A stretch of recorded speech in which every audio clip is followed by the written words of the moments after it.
It rained again yesterday. That's lucky because the last month has not been enough. Look at the hummingbirds. They just given up. Oh no, the downpour yesterday was gosh. psychotic. Our house has a relatively flat roof, so when it comes off, it's like a deluge. And this poor hummingbird was trying to get over to the feeder, and the rain was so hard it almost knocked it out of the sky. It was like, honey. I was driving down by the temple, and there was a wedding going on. Wow. And there were my windshield wipers could not keep up with it. You know, and nor could her veil. That's the sad part. You know that they probably planned this a year ago. Water. And they had dreamt and they planned it. I said, okay, now this is a great date because right at the end of May, it's probably going to be like 80 degrees and blue skies. It'll be perfect. It'll be too hot. Instead. I hope you're wearing waterproof mascara because that's all you got going for you now. I'm so sorry. No, we have a story about very expensive water coming up, by the way.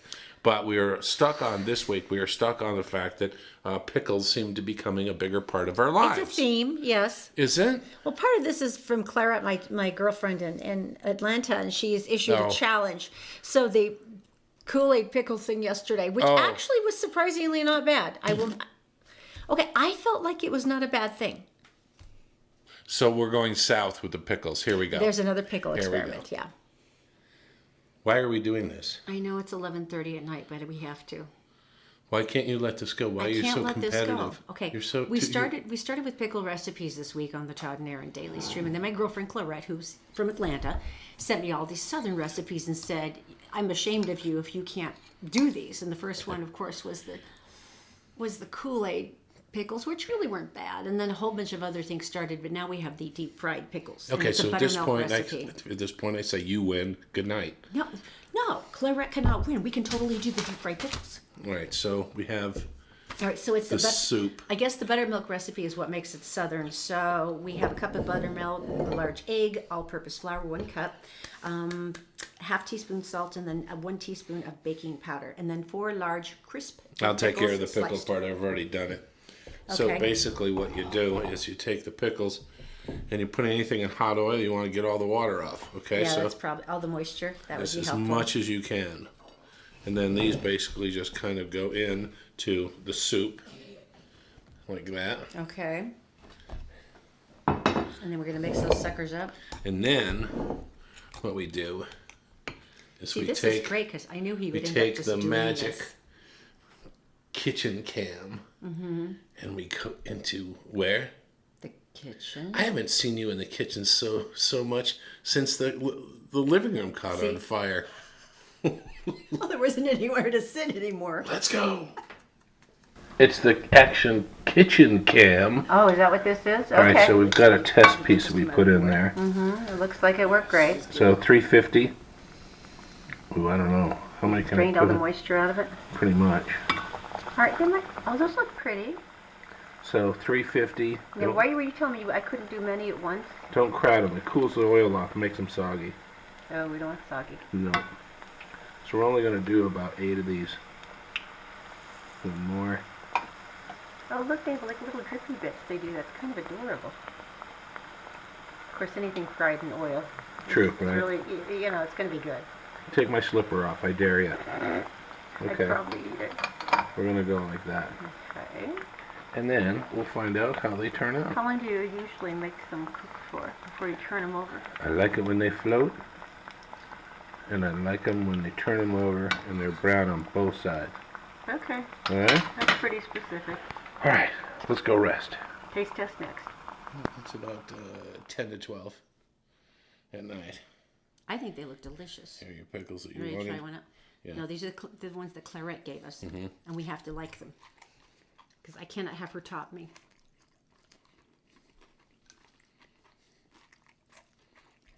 They're really good. What kind of sauce would you dip them in? Oh, I know. Hot dog.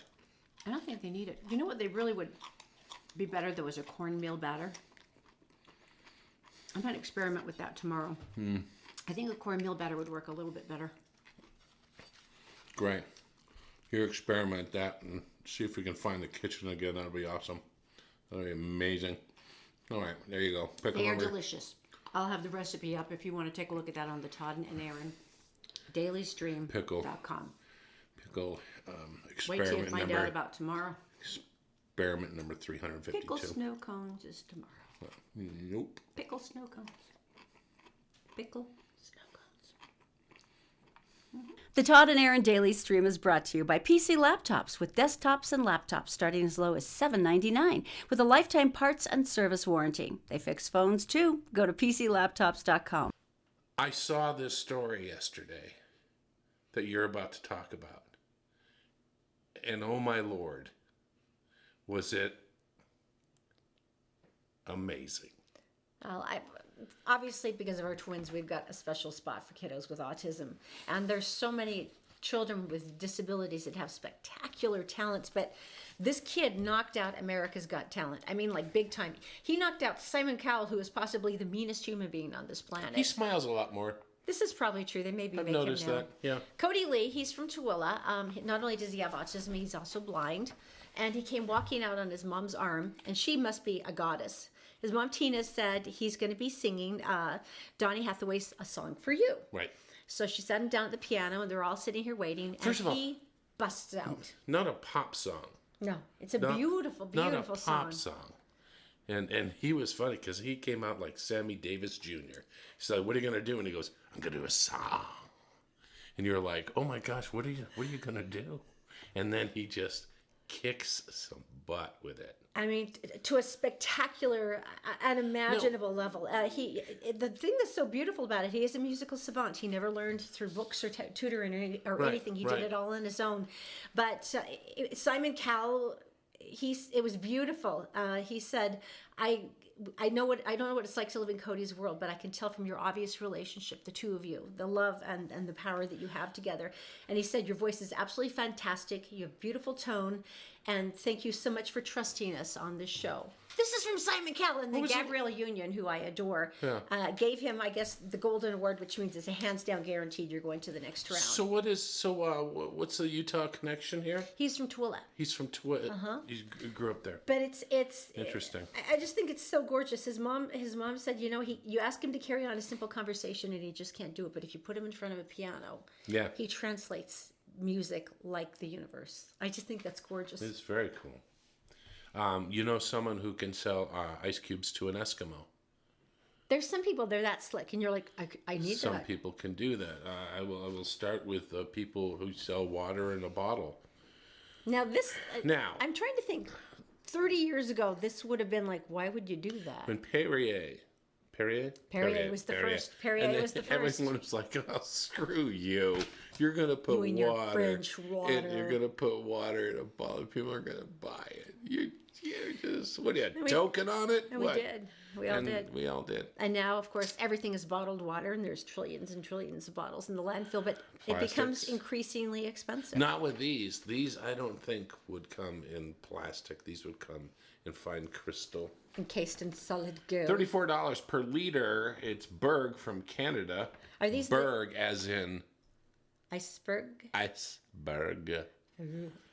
This shows my sensibilities. It's like in The Water Boy when he had the water from the glacier and he drank it and then he became renewed and he was able to win the football game. Right.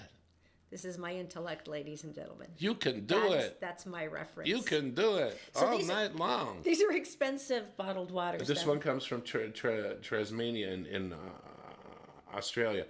The thing is, they have to be the most exotic. They have to have a story that comes with them. There has to be a live tarantula at the bottom of the bottle. $56 for a Lofton in Norway from a fjord. This is good. $104 a liter for Bling H2O from the U.S. Bling H2O. I'm guessing it's got gold flakes or something. I have no idea. $190 per liter. Navas from Germany. And $616. Look at this. Filico jewelry water from Japan. It actually crosses a virgin's lips before they bottle it for you for $616 a liter. I'm trying to picture anything in my life that I would have been willing to spend $616 a liter for. What's the most expensive wine we've ever bought? Ever? for our 20th wedding anniversary, we bought champagne that was 100. We bought the which one was it? Viv Click? No, it was that it was an expensive bottle of champagne. It was like 100 right. once. And then we all took a nap. Day drinking. It was a lot. It was 9 a.m. $616 for water. Summer food program. Oh no! Do the air thing first, because I have to. The air thing. Only to top the water thing. Because you would think, no, if you can get someone to buy $616 water. Moses and Troy got together. These two guys. They thought, it's really funny. Let's start doing this because they saw the fictional Pierre Air from Spaceballs, right? Oh yeah. When they suck the atmosphere out with a big maid with a vacuum cleaner, and they thought, let's do that. And so they started Literally, selling, okay, good. In Canada, they started taking Ziploc bags, capturing air, and zipping it, and then shipping it.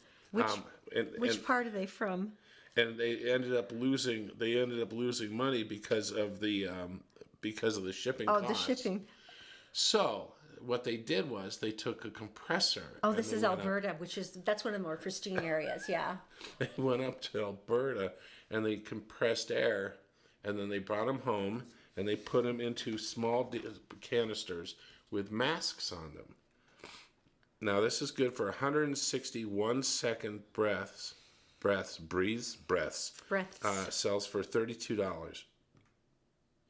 So I buy a canister of compressed air from Alberta. Canada. And I breathe it into my nose. Yes, you do.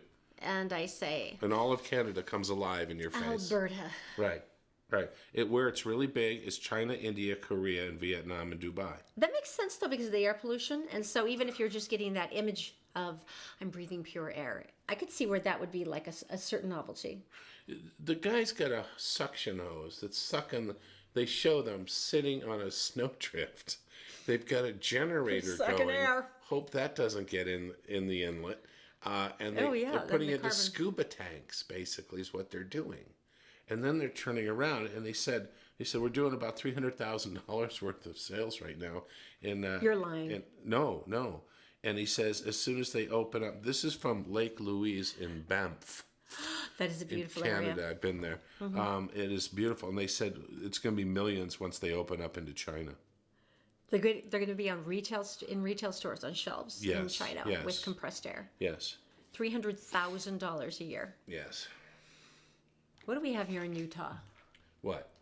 Oh, we have inversion. There's got to be something we can sell. If we bottled the inversion.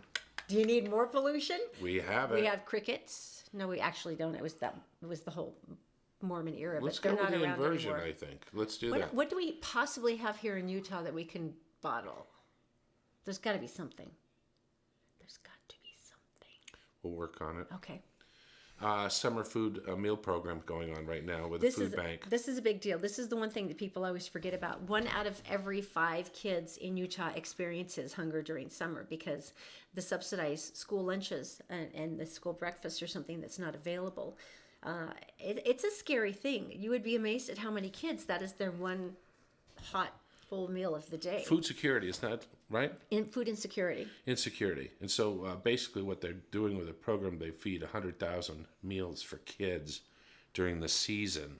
And of course, like you said, when school lets out, you're left hanging. And the smartest thing about how they do this, though, and I love that, is they go places kids would naturally congregate. So, while their parents are working 27 jobs, these kids will go play in a playground by their house or their apartment or different places.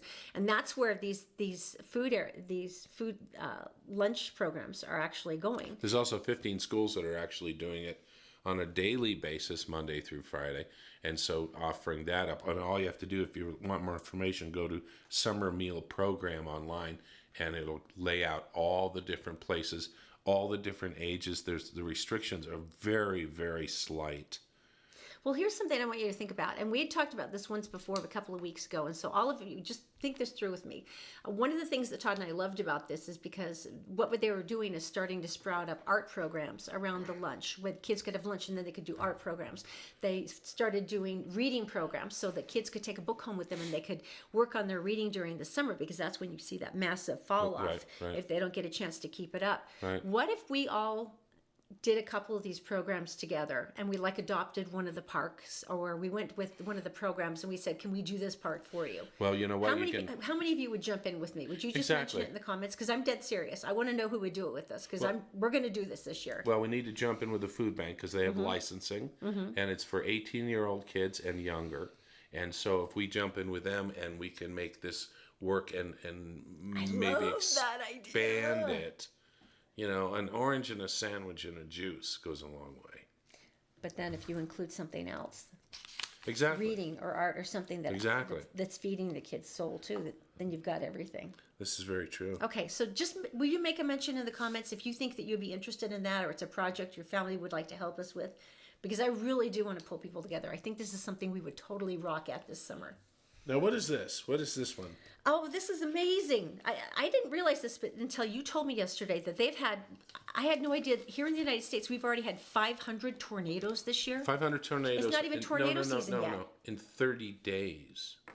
And that's as of yesterday,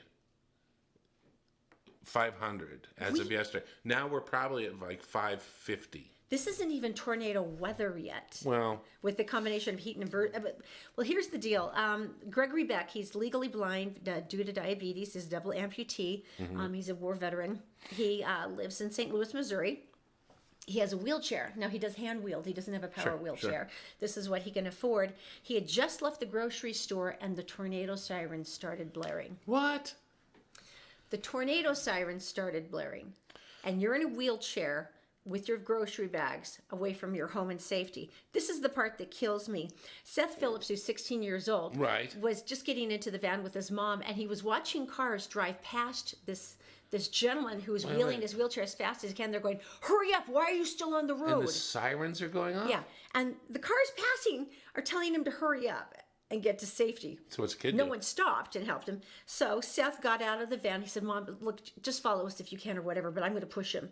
Now, she took video because this is the sweetest thing I've ever seen. And this kid galloped Gregory down the street in Right. his wheelchair. And you can see him at the end, he's just like heaving because that's a lot to push. They managed to get him back to his house. Ordinarily, it would have been about 25 minutes for Gregory back to do by himself. But with Seth helping him, it was literally like 5-10 minutes. So he got back into his house and back into a safe situation? Yeah, got him back in, got him safe. And since then, this has gotten a lot of attention because it's really incredible. It's this picture of this sweet boy, I think, is amazing. And his mom, you've raised him right. They started a GoFundMe page for Gregory because they were just appalled that here this is a war veteran who is still working on a manual wheelchair. And they've already raised the $4,000 goal to get him a motorized wheelchair. I can't imagine wheeling for your life with a tornado behind you. And people driving past you telling you to hurry. Pick him up and put him in the car. Throw a rope around him and drag him there, as far as I'm concerned. God bless Seth. He's like, That was I'm on me. it. Go, drag me behind your van. I'm good with that. I love this kid. All right. Now, this is my favorite, and I just barely talked to Andrew Sipowicz. He's on Twitter, and he had posted this, and I texted him, and I said, you have to let me do this story. Because he had a fairly beautiful car, and he walked up to it 2 days ago. Yeah. And it had been crushed on one side, driver's side in front. And he's like, I hate and there's no note. The note that says, oh, God, I'm so sorry I've screwed up your car. There's no note. It's the hit and run. So he's just like, you've got to be kidding. Right. And then he noticed a note tucked into the side of his door that was all crumpled up. And What? he picked it out. It was a bus driver, a school bus driver, was actually the one that crushed his car, but she didn't bother to stop and address it. So the 6th grade girl who was riding the bus got off at her stop, then walked back to fill in on the damage. Oh, so he posts this on Twitter and says, shout out to the anonymous 6th grader for saving me several $1,000s, bus not drawn to scale. Oh, my gosh. So she not only told him which bus hit his car, but drew an illustration of her existential angst riding the bus. She says, if you're wondering what happened to your car, bus 449 hit your car. The driver was trying to squeeze through. She was sure she could get by your car. She didn't squeeze through, but she didn't stop either. She didn't stop. And didn't leave a note. Sorry. So this, if you want to contact them, it would be bus driver seat 999. She got her name and everything. And so, and as you can see, she's like drawn like the whole diorama of what happened. So the fun thing is, of course, then Andrew was instantly, I have to find this girl. So he because he had posted it, they actually managed to find her. He's like got her totally set up. He got her, you know, some really cool gadgets. But I just love the fact that she's done this carefully hand-drawn map. She knew it was so wrong. She literally threw the driver under the bus. You've been waiting that whole story to say that. I'm just waiting for you to stop talking just for one second so I could jump in. I know. There you go. We're moving. I'm going to tell you that right now. We're moving. You and I are moving. I was not aware of that. Alabama. How's your southern accent? I haven't had one since. Well, no, I didn't even How's have your it in appetite? Virginia. How's your appetite Always for Alabama? excellent. They have great food. They do have great food. I love Southern food. Alabama Senate just passed legislation prohibiting something that bugs you so much. Tell me.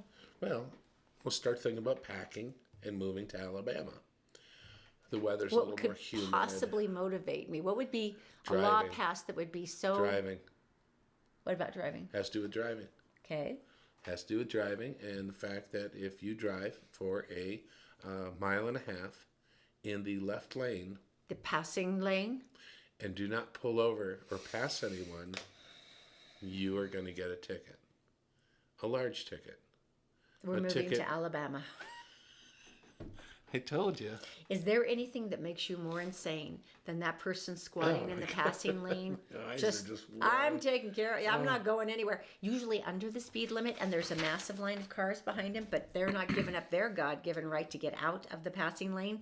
We're all moving to Alabama. That is awesome, and they get a huge ticket for it? The Republican Representative Pettis, he said this is called the Anti-Road Rage Act.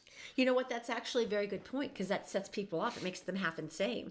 So if you're driving down a 2-lane road and you're in the left-hand lane and you go and you pass someone, driving is for the right, passing is for the left.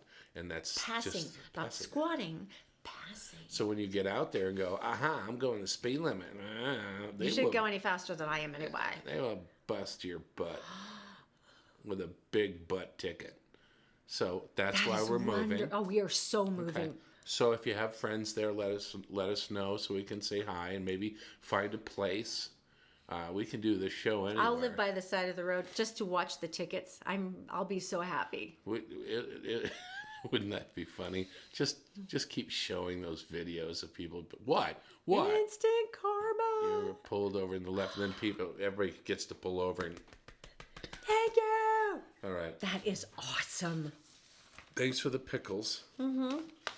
I'm just afraid she's going to send me something new for tomorrow. Okay, so I don't have any more pickle recipes we can take. You guys have a great day. We'll see you tomorrow on the Todd and Erin Daily Stream. You did like the pickles, though. They were tasty.